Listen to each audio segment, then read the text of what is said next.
جب سیدنا صدیق اکبر رضی اللہ تعالیٰ عنہ کے وصال کا وقت قریب آیا تو آپ نے مولا علی شیر خدا سے کہا کہ اے میرے بھائی علی، میرا انتقال کے وقت قریب ہے، جب میری وفات ہو جائے تو غسل تم دینا انہی ہاتھوں سے جن سے جسد مصطفیٰ کو غسل دیا تھا۔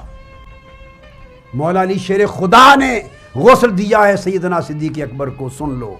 ابن عساکر تاریخ دمشق الکبیر، ابن عساکر جلد 30 صفحہ 436 اٹھا کے دیکھیے۔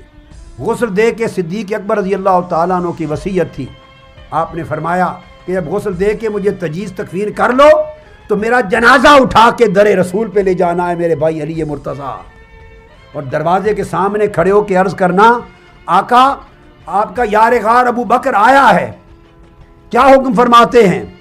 اگر تو اندر سے آقا دروازہ کھل جائے، اذن مل جائے تو حضور کے پہلو میں دفنا دینا، اگر اجازت نہ ملے تو علی مجھے جنت البقیع میں دفنا دینا۔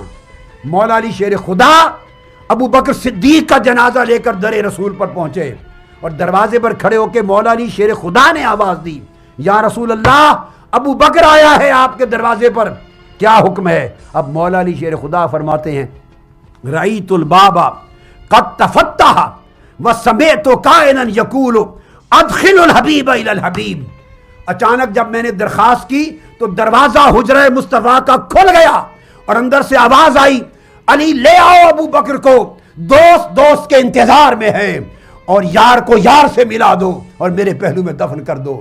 تو مولا علی شیر خدا نے ابو بکر صدیق کو پہلو مصطفیٰ میں دفن کیا۔